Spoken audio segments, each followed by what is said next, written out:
Stop messing around, stop fooling around, stop delaying, stop procrastinating. Get up, get out, get it done.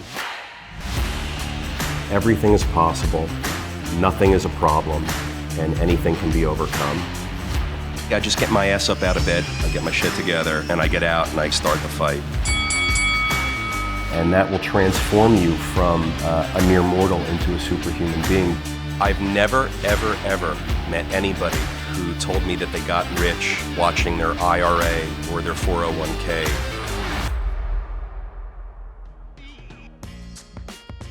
I find that anything that you really need to get done during the day needs to happen first thing in the morning, or else it won't happen.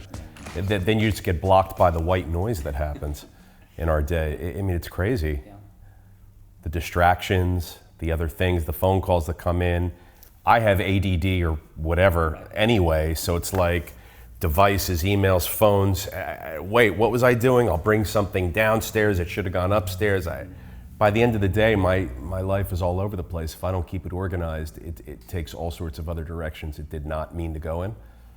I was going to ask you about that later on, but maybe we should start with that. I was going to ask you about procrastination. Do you procrastinate? Is that something that you struggle with? I don't think I procrastinate. Yeah. Conversely, I think I am a kick it in the ass kind of person. Everyone's got to stay organized and focused. You have to have a clear and defined set of goals. And without the goals, you're just sort of drifting in outer space. Yeah. So for people that procrastinate, maybe they either don't have their goals clearly defined, or they do and they're afraid of something. There's fear that gets in our way. I will let things drag on in my calendar, my to-do list for a day or two or four more than I had originally intended. But I don't call that procrastinating.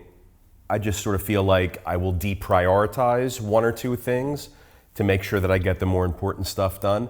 I want to be so much more than what like a normal person would produce in a regular 9-to-5 day. I pack stuff in on my day, my schedule's nuts, and I pound it out so that at the end of the day, I've created all that white space on my calendar. It actually makes me feel good. It's like my dopamine shot. If I procrastinate, I'm not achieving anything. What do I want to sit on my ass for? Not move forward or fail. I'm not going to consciously make the decision to fail. I'm certainly going to try like hell to succeed at everything, and I'll fail at a bunch of stuff along the way, but I'm not going to like set myself up for failure and just say, screw it, I'm not going to go do it, or I'm not going to try, or I'm going to put it off and I'll procrastinate and I'll do it next year, next month. That's not how I roll. I think there's people that can, if they get off track, beat themselves up and say, oh, well, now I'm off track, now I've lost the plot. And so then they just go off and do whatever they want because they feel like, well, I've failed at keeping this one task done. If you're off track, you're off track. It's up to you to know that, be self-aware, and get your shit together and pull yourself back on track. Yeah.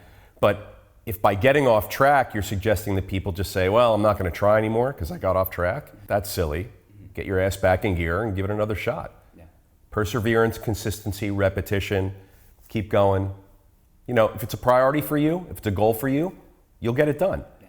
If it's not, you're in charge of not getting it done. Yeah. You're the CEO of Don't Give a Fuck Incorporated, right? It's up to you. Supply and demand is a big theme on this show. Everything, our whole world, our existence. So I wanted to ask you, I mean, right now, there's a shipping container shortage. There's a what container? Shipping, that's what I said. Yeah, a shipping container shortage. Yeah. You sent me a thing about how like lumber prices are up 180% from last year. They are. So there's a bunch of supply and demand things in the news every day. But what I really want to ask you is, how does supply and demand manifest in the multifamily real estate industry, and how do you think about that? Well, we supply apartments for people to live in. Mm-hmm. And depending on the markets we're in, there's either a high demand or an average demand for those apartments that we provide. We're operating in supply-constrained markets. That's the bedrock of where I choose to purchase buildings in. What are the advantages of that for you? Advantages? I mean, if someone can put up a new building next to me, a new building on the other side, a new building across the street, a new building behind me, I've got all this new construction going up that's going to be rental housing competing with my little building. It's going to be tough. More competition coming online all the time. I'll take competition in a healthy marketplace, but I'm looking to operate in supply-constrained markets, and you want to be located near certain key elements of your community. I think people are always looking to be part of the community. So the more desirable a community, the more demand there's going to be to live in that community. We're always measuring supply and demand. I mean, you have to in multifamily, in any business, in anything. In life, every day, you're always measuring supply and demand with everything. It could be the supply and demand of time. It could be the supply and demand of people, customers, products, right? We all know how pricing increases as the sell-through occurs and someone's down to their last 10 or 20 widgets. Well, those 10 or 20 widgets are going to go for a higher price potentially because there's no more supply. And in business, you have to be cognizant of it all the time. I don't care what industry you're in. Know your supply and demand metrics and know what creates supply and demand for you. And sometimes you can influence supply and produce more. And sometimes you can even influence demand through marketing, advertising, certain conditions that you can impart upon the marketplace, messaging, communications. N95 masks had like the same demand factor forever, which wasn't that much. And then a pandemic hits. Look what happens to N95 masks. You can't get them. There was no supply, and everybody on the planet wanted 10 of them. In multifamily, we're constantly measuring our vacancies, our existing tenants who have pending renewals, our move-ins, our move-outs. Now, move-ins and move-outs, that relationship is called absorption. So we're looking for more move-ins than more move-outs. That tells us that we have a nice rate of absorption. If we have more vacancies coming online, that means we got more people moving out than are moving in. You need to know that. You need to know how your apartments or your real estate or your product stacks up to the competition so that when it's out there in the marketplace, available for sale, available for rent, you know how it's going to stack up to other listings and other options that the consumer has. At the end of every day in our office, our leasing team sends out an email that tracks all of our vacancies, all of our under renovation offline inventory, all of our renewals that are expiring in March, April, May, June, and we have them all color-coded to indicate renewing, not renewing, thinking about it. Like, we have all different color codes going on, so we can look at this report every day. We look at our month-to-month tenancies and manage those. And we look at absorption. We look at the ratio of move-ins to move-outs because that is a key indicator of supply and demand, along with the schedule of new housing starts in our market. Now, in my supply-constrained markets, I don't have a lot of new housing starts. What are new housing starts? New housing starts are permits for new construction for rental housing. So you know that the permit being applied for and approved is the leading indicator of the housing that's coming online in 18 months or 24 months, however long it takes the developer to build out of the ground and complete the building. That's a known thing. We know when that's happening, and we know the density, and we know the amount of inventory that's coming online with new housing starts. In our supply-constrained markets, we have some, we don't have a lot of new housing starts. Why? Because it's a supply-constrained market. There isn't a whole lot of land to build on. When you get to areas that have lots of land and the local municipalities and governments are trying to incentivize development, you'll see way more construction. Austin, Texas, tons of construction. We saw back in the period before '08, tons of construction in Arizona, Nevada, California, places like that where there was an abundance of land. And that's a good thing because we have a supply and demand imbalance right now for housing in our country. There's way more demand than there is available supply. That's why we're seeing existing home purchase markets be so on fire in a lot of these areas right now, because there's so much demand for people to accelerate out of their previous housing and into something new and more permanent in a new area, not in a big city, more working from home. They don't need to be so close to transportation or subways. They could be out and have more space, have a home office, have a yard, that kind of stuff. So for me, in my supply-constrained markets, there's not a whole lot of likelihood of new rental housing being built. There's some, but it's not massive. I can manage it, the market can absorb it, and because it's new construction, it doesn't really compete with my segment of the market. My segment of the market is existing assets that I improve, add value to, and bring them from, say, a C-, C+, C+, up to a B+, A- asset. And so I'm not really competing with new Class A construction. That's going to come online at a higher price and appeal to a different income bracket and a different type of renter applicant in the marketplace. Our price point is very midpoint, and we offer the best product at the mid-price range. And so we don't often compete with new construction, which comes online at the higher price point. Increased costs of construction. We talked about how lumber has doubled, how sheetrock has doubled. I mean, all this stuff has increased over the past year because supply chains are impacting the materials markets. So it's more expensive to build. So when that developer brings his building online and starts going to market, those prices are going to be way above what I'm asking for my mid-price product. So it's healthy to have a bunch of different options within a marketplace for the consumer to choose from. I'm always measuring what units we have under renovation that are coming online. So George, it happens every month where we'll have perhaps 10 or 15 move-outs across several buildings in our market. But I also have a new project that's under development, which is being renovated and units are coming online. So I've got vacancies hitting as a result of people moving out of existing product, but I also have new inventory, vacant inventory hitting the market that's a result of renovations having occurred. Units were previously offline and now they're coming online. So that's a twofold increase in inventory hitting the market all at once. We're constantly looking at that to see perhaps where we want to direct applicants to look at. Maybe we want to lease up the new units that are coming online from having previously been offline so that we get some traction and absorption in that property while we let some units just compete freely in the marketplace that were previously occupied but the person moved out. Maybe we'll let that linger another couple of weeks to try and shift the demand to certain areas and targets. Supply and demand measurements are also going to give you indications on what you should price at, concessions, incentives that you may want to offer to new applicants in the marketplace. If you're not measuring your supply and demand in multifamily, you're not going to know how to price your asset or what to give to compete with the guy down the road. You know, the guy down the road might be giving a free month. The building next door might be offering a nicer product at the same price. You got to know how to price your stuff. And unless you're measuring your supply and demand metrics all the time, it's just not going to happen. So measure your supply and demand. Know your absorption rates, that's the relationship between move-ins and move-outs. Know the amount of new housing starts coming online in your market. And know your existing tenants who are going to be renewing with you or potentially not. Because if they don't renew with you, all that inventory is going to come online at the same time. You could go from not many vacancies to a whole lot of vacancies if you're not tracking your inventory. So you got to measure your supply and demand always. So obviously you have a team now that kind of goes out, and you said the leasing team kind of provides a report every day. Every day.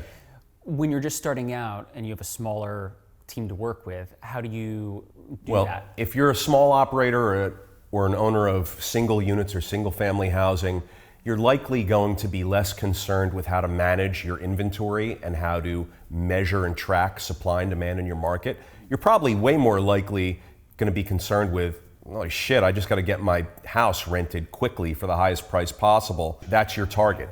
For me, I have thousands of units under management, so there's an ability to sort of direct traffic to areas that have the most need and try and address the different segments of the market demand that's hitting us. So if people need a lot of 2-bedrooms, we can send them to a building or buildings that have more 2-bedroom units. If people need studios, there was a time before the pandemic in 2019, the biggest product demand that we had was for studio apartments. People wanted the value of paying less than a 1-bedroom, but they were still living by themselves, maybe sharing it with a partner or boyfriend or girlfriend, but they wanted the value of having a smaller space, and studio apartments would fly off the shelves. We got a studio apartment, it would rent in a day. What you're seeing right now in the larger markets, in the big cities that have a whole lot of supply out there with not a whole lot of demand absorbing that supply, you're seeing property owners warehouse their units. What's warehousing? We see this a lot. New York City's going through it right now. So you've got property owners that are taking available units for rent off market and they're not advertising them. That's called warehousing. Why do they want to do that? Because they think they're going to be better off reducing the supply into the marketplace and showing whoever's out there looking for apartments to rent maybe 2 or 3 or 4 available units as opposed to 20, 30, or 40. I mean, can you imagine going to a building's website or going onto Zillow or Redfin or wherever your site of choice is to see what's available in the rental market, and you see 20 or 30 listings in the same building? I mean, you're going to go for the jugular on that. As a renter, you're going to want concessions above and beyond what you're hearing people are giving. You're going to want rent prices lower than what you're hearing they're going to do. And if you're the property owner, you know that supply and demand govern everything, just like the renter knows supply and demand governs everything. So as the property owner, if you've got 20 or 30 or 40 units available, they're deciding to pull most of them offline and only address the demand that's out there with a few options. Let those options get absorbed, put more units on steadily, consistently. Because property owners who don't have to have things rented in order to cover bills, maybe they've got a low debt to equity ratio, maybe they're just super well capitalized, maybe for whatever reason they're not stressed about money, they'd rather warehouse their unit than to rent it in poor conditions, than to lock in at low rates and have that survive into the future, than to provide concessions and discount rents when the bank might have something to say about it. So instead, they're pulling their units off, they're warehousing their units, and they're gonna slowly release their units back onto the market over time. A lot of property owners feel that that's better for them, and it's better for the market, because if there's just a deluge of inventory available for rent, as there's been in New York City, prices are gonna be very suppressed, incentives and concessions are gonna be very high, and it's a renter's market. Right now, it's a renter's market. Recently, property owners just took 1,600 or 1,700 units off the market and put them back in the warehouse. Last August, there was 6,000 units available, and then in September, they took units offline. That wasn't occurring because people were renting those units. That was occurring because property owners were pulling the units offline. They were warehousing the units. If you're in a market where you're experiencing way less demand and an oversupply, you have to know how to react and what to do. In New York and in other places, they're warehousing units. If you're in a market where there's not enough supply and there's a ton of demand, out in the resort areas, out in the coastal areas, in mountain and recreational areas, there's tons of demand for rental housing, to purchase housing. You can't make the stuff fast enough. And I gotta tell you, George, with anything in life, if you're going to the supermarket, it's supply and demand. If you're going out to a bar to get some drinks, meet friends, and maybe hook up, it's supply and demand. You want to buy an airline ticket, you go on to one of the travel sites to see what pricing is. You know what's going to dictate the pricing? Supply and demand. Supply and demand, George. Everything on the planet is supply and demand. Are there good kind of businesses, or are there good neighbors to have when you're trying to find a good housing market to build in or to buy in or whatnot? So everybody wants to live in a community that's vibrant and robust, that has great access to transportation, food, grocery shopping, culture, nightlife, bars, entertainment, recreation, outdoor lifestyle, those types of things. So to the extent that you can choose to buy a building that's next to a university or a hospital or a train station. I mean, these are things that we've heard about forever, right? Oh, I own near all the train stations, and oh, I own near hospitals. And I mean, it's a great strategy. You have certainly more demand built into that little block where that building is because the hospital's there than you would have if there was no hospital there. So for sure, it's a good idea to consider owning rental housing next to hospitals and universities and transportation hubs. But George, I really look for a collection of so much more than that. So before I even look to see where the hospital is, I have to know that local and municipal governments are business friendly, that there's not any regulation being imposed upon the housing market. I have to know that it's a supply constrained market. I have to know that there's a good stable of employers and a good prospect for job growth, because that's what drives rental prices, is people having the money to be able to pay rent. So I'm looking for those things first. After I determine an area has those things, I can then look at things like, oh, where's the hot restaurant? Or, oh, where's the great grocery store? Oh, where's the hospital? I'll choose to put up something or buy something near the hospital. I think those are more secondary for me, although I know that for others out there, those considerations are primary, not secondary. For me, they're secondary because I first have to have that business-friendly environment in a supply-constrained market with job growth and a good employer base. Absolutely, those four things need to exist before I spend $1. I've been following the SPAC thing for the last year. Yes, SPACs have been. You and everybody else have been following SPACs. Well, and it's not so much following, it's just that it's made headlines throughout the last year. And I've avoided talking about it because it isn't really relevant to the real estate necessarily. But it's a part of our economic world. It's not a trend. Yeah, totally. Is that what you're getting at? Well, yeah, exactly. And what I'm curious about is what are your thoughts? SPACs have been around. So when I was first getting into business 30 years ago, SPACs were around. Yeah. And they weren't as prevalent and as widely used as they are today, but they gained traction over time, like any good idea or good product will. So let's talk about what a SPAC is. SPAC, Special Purpose Acquisition Company. It's a vehicle that allows a company to raise capital more efficiently and quicker than what the typical IPO market process would perhaps otherwise allow for. So back when I was first getting into business 30 years ago, New York City, Wall Street, back then, if you were raising money in a SPAC deal, then you were probably some sort of newbie or chump that perhaps couldn't be successful in raising money in the way more platinum way of the IPO path because you didn't have the money to engage the right people, you didn't have the access, you didn't have the network, you didn't have a great company idea or product, so you probably weren't right for the IPO markets. Any one of those things could have meant that you might have chosen a SPAC 30 years ago. Now, SPACs have evolved to a place where they're very prevalent in the market, they're accessible, it's a faster and more efficient way for capital to flow into companies. These companies are preferring it because why go through all the cost and time and brain damage of IPOs or other methods of raising capital? These SPACs are here, they exist, they're quick, they're efficient. Now, it doesn't mean that money's getting pumped in irresponsibly. It doesn't mean that the proliferation of SPACs is causing irresponsible investing and all this other stuff that I sort of smell it on you, you're going to ask me. So, investors still have to perform their due diligence. They have to vet a deal. They have to vet management, the company, the market, the product, all that stuff. Yeah. And they're going to do that. Yeah. They're just going to deploy capital using a SPAC because it's faster.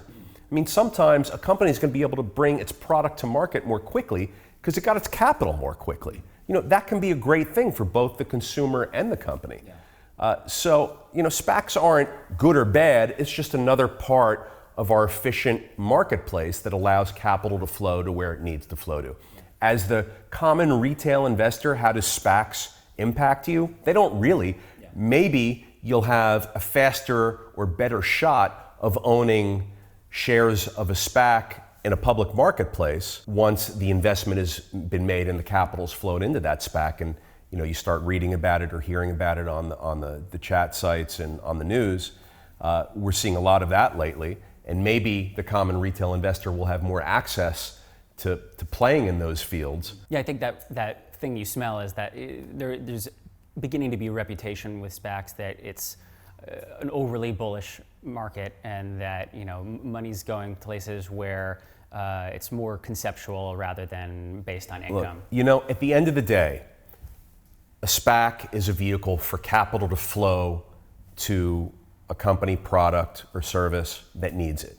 And if it benefits the marketplace, if it benefits the consumer, most of the time it's a good thing. I say most of the time because, of course, there's these examples of things that just don't work out. But there's so many things in a marketplace that impact pricing and value and success of a deal. Really, the underlying metrics of any investment never change. If it cash flowed yesterday, it's going to perhaps cash flow tomorrow. If it was a great company yesterday, it's likely to be a great company tomorrow. Now, we can pick apart that comment and show examples of companies that were great yesterday that failed tomorrow. You think of Enron, for an example. I'm not talking about Enrons. I'm talking about generally healthy companies that don't have any scandal or catalyzing event, any shoe that's going to drop that's going to. So recently, the 10-year Treasury has seen a significant uptick in price.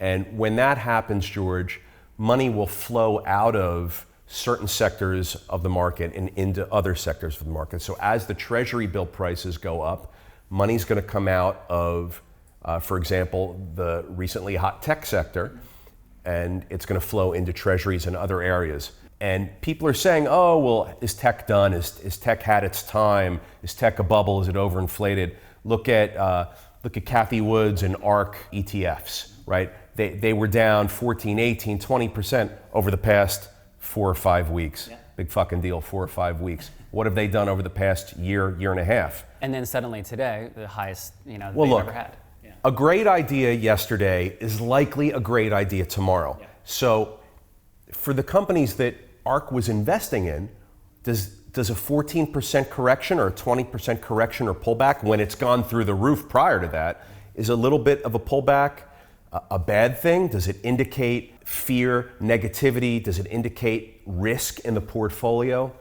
More often than not, I don't think that's the case.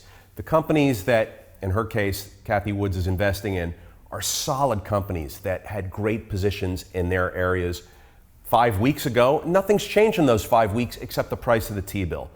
They're still good companies. It just means that people are reallocating capital. They're shifting market positions. Their behavior as investors in the retail marketplace is changing as T-bills change, as consumer sentiment changes. But I'll tell you what, the disruptive technologies that we all thought were disruptive 6 weeks ago are still fucking disruptive now 6 weeks later. Nothing's changed. Stock prices can fluctuate. It doesn't mean your idea is a worse idea when your stock price goes down. So it's important to remember that as we see the investor public behaving differently, as the pendulums start to change and shift direction. It was a very tech-heavy pendulum swing one way for the past year and a half. And now T-bills are up 75 basis points and people are having an anti-tech sentiment.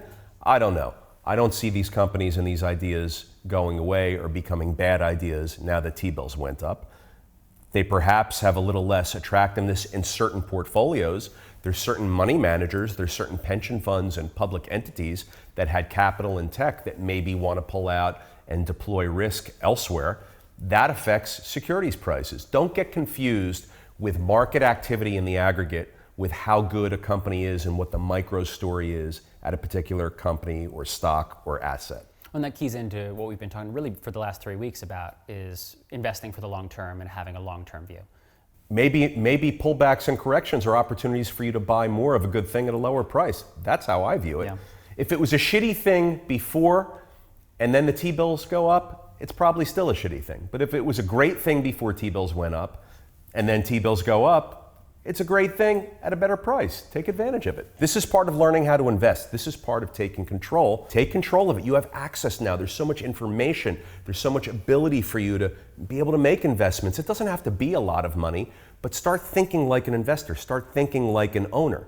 Because investors and owners think like, I don't care what the stock price is doing on a day-to-day basis. I know what my long-term trajectory is. I know what the long-term plan is.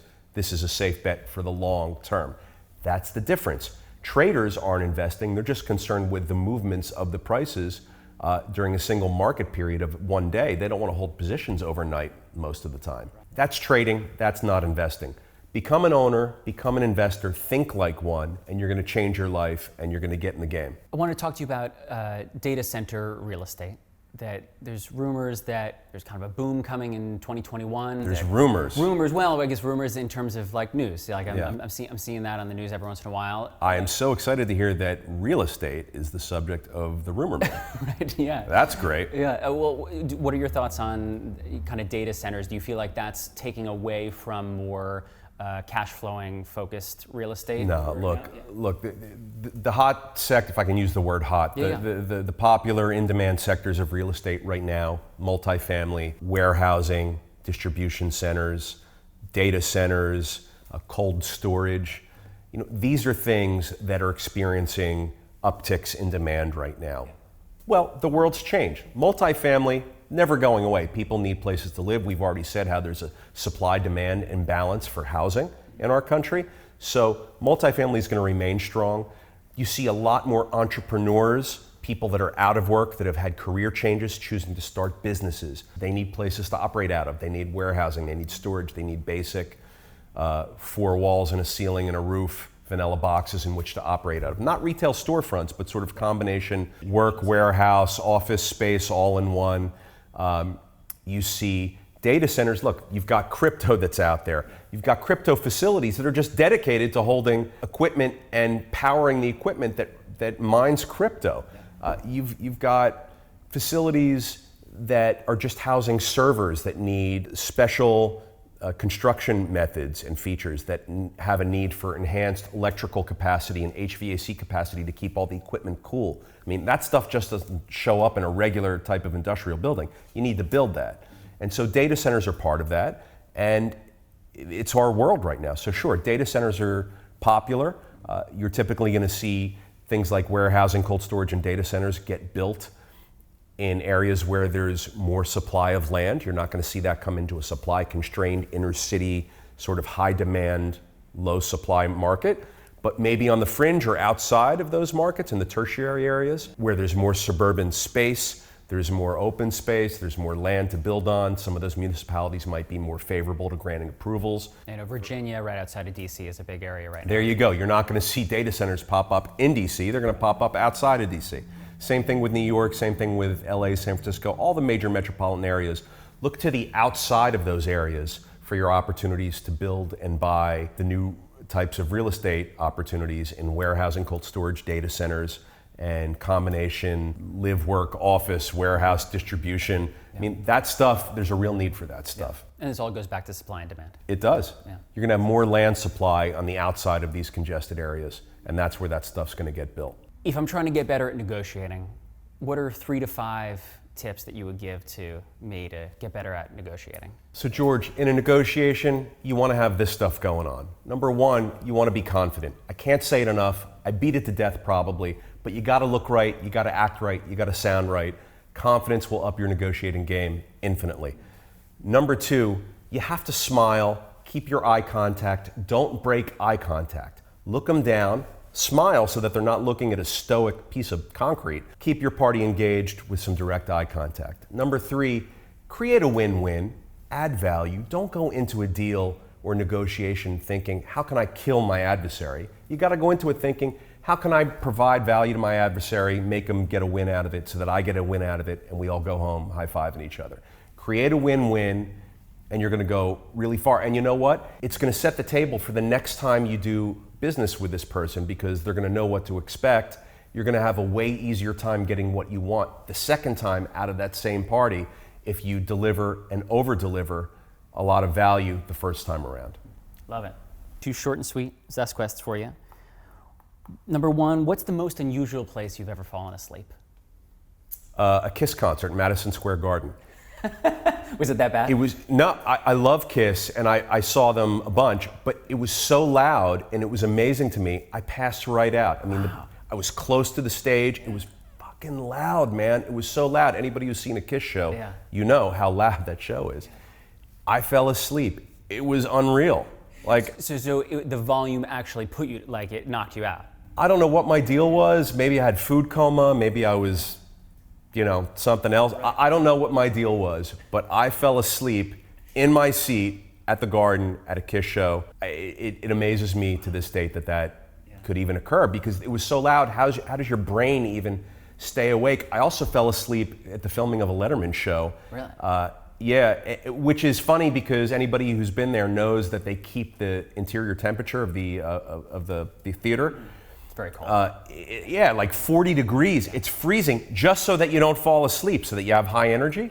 I fell asleep. I don't know what my deal is. I'm not usually like a narcoleptic napper. Do you remember who the guest was? Or maybe they were. I don't. It wasn't a matter of boredom. I was like so excited to go. I used to live around the corner from that place. I've been a few times, but I remember the very first time I went. I was really psyched to go.